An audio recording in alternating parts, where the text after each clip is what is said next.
जब कुछ समझ ना आए तो इंतजार न करे, बस शुरू कर दे। नमस्कार दोस्तों, सफलता एवं असफलता दोनों अपने आप में सापेक्षिक अवधारणाएं हैं। दोस्तों, वीडियो पसंद आएगा तो लाइक कर देना, चैनल को सब्सक्राइब करना मत भूलिएगा और हाँ, कमेंट करके जरूर बताइएगा वीडियो कैसा लगता है। तो चलिए टॉपिक पर चलते हैं।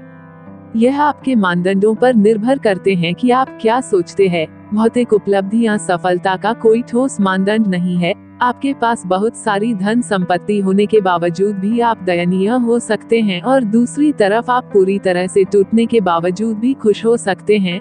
ऐसे में सफलता इसी बात पर निर्भर करती है कि आप किसे सफलता मानते हैं। आपके पास बहुत सारा पैसा होना एक भौतिकवादी की नज़र में आपको सफल बनाता है, तो दूसरी ओर एक आध्यात्मिक व्यक्ति के नज़र में आपके द्वारा सारी जिंदगी कंकड़ पत्थर इकट्ठे किए गए हैं। हमारी संपूर्ण सामाजिक व्यवस्था का ताना बाना कुछ इस तरह से बुना गया है कि जैसे जैसे हम बड़े होते जाते हैं, असफलताओं से बचना सीखने लगते हैं। इसका मुख्य कारण हमारी शैक्षिकी प्रणाली है, जिसमें बच्चों को परीक्षाओं के माध्यम से जांचा जाता है और फेल होने पर सजा दी जाती है।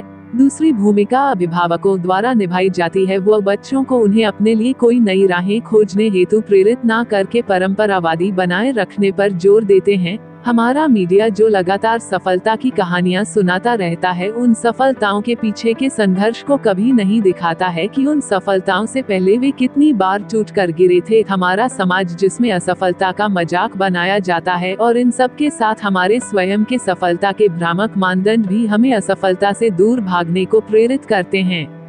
जबकि सच यह है कि अगर हम फेल होने को तैयार नहीं है तो हम सफल होने को भी तैयार नहीं है, क्योंकि सफलता अक्सर इसी बात पर टिकी होती है कि हम उसके लिए कितनी बार असफल हुए हैं।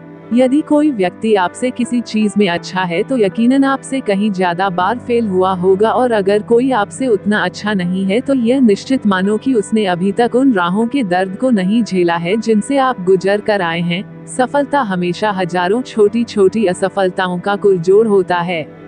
कभी भी जीवन में सफलता के मापदंड या आदर्श किसी संख्या या भौतिक रूप में ना बनाए, जैसे कार, बंगला, धन संपत्ति, भौतिक सुख सुविधाएं इत्यादि, क्योंकि यह मापदंड बड़े खोखले होते हैं। इनके पूरा होने के बाद क्या बचेगा? आपके पास खालीपन, रिक्तता, जीवन की व्यर्थता। सफलता के हमारे आदर्श ऐसे होने चाहिए जो आजीवन हमारे साथ चलें, जिनके आधार पर हम जीवन भर विकसित होते रहे और भौतिक चीजें उन आदर्शों के बाय प्रोडक्ट के रूप में हमें प्राप्त हो। हम समाज या समाज के किसी विशिष्ट वर्ग जैसे बुजुर्ग, महिला या बच्चे जिनके प्रति हम संवेदनशीलता महसूस करते हैं, के जीवन को आसान करने को अपना आदर्श बना सकते हैं, या फिर इसी प्रकार का अन्य कोई मानदंड। हम सभी को अपने जीवन का व्यक्तिगत संविधान, पर्सनल कॉन्स्टिट्यूशन अवश्य निर्मित करना चाहिए।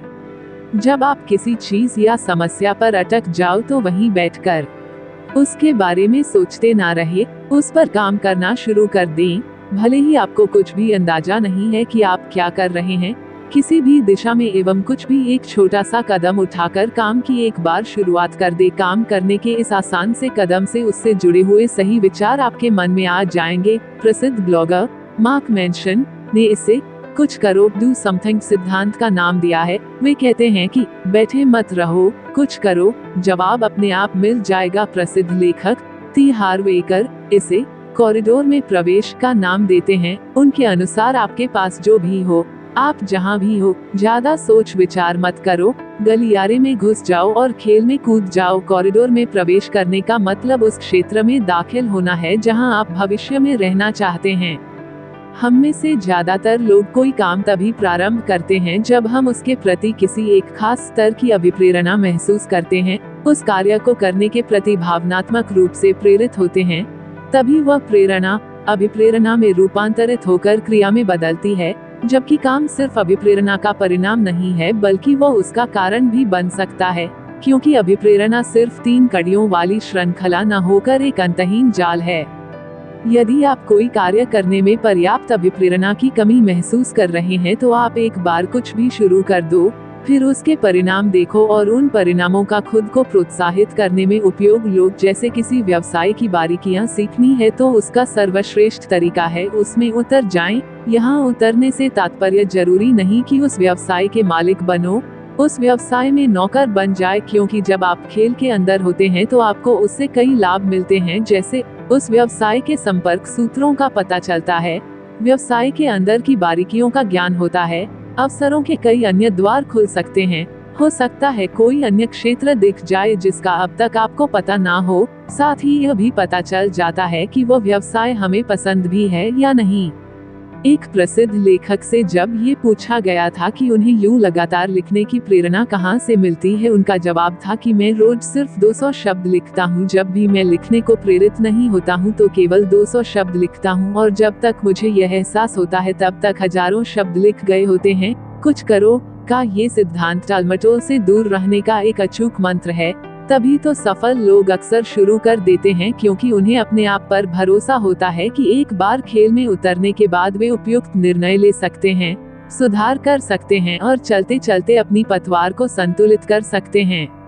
तो दोस्तों, जिंदगी नहर की तरह सीधे नहीं चलती है, बल्कि यह तो एक बलखाती नदी की तरह है जहां हम इसका अगला मोड़ ही देख पाते हैं।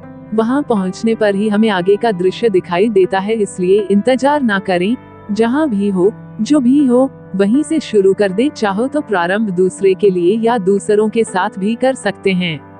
वीडियो कैसा लगा कमेंट कीजिएगा। वीडियो पसंद आएगा तो लाइक कर देना, चैनल को सब्सक्राइब कर लेना, बेल आइकन जरूर प्रेस कर देना ताकि आने वाला हर वीडियो का नोटिफिकेशन आपको मिलती रहे, क्योंकि अब हम आपके लिए ऐसे ही वीडियो बनाता रहूंगा। तो मिलते हैं नेक्स्ट वीडियो में, तब तक के लिए thank you so much. Thanks for watching.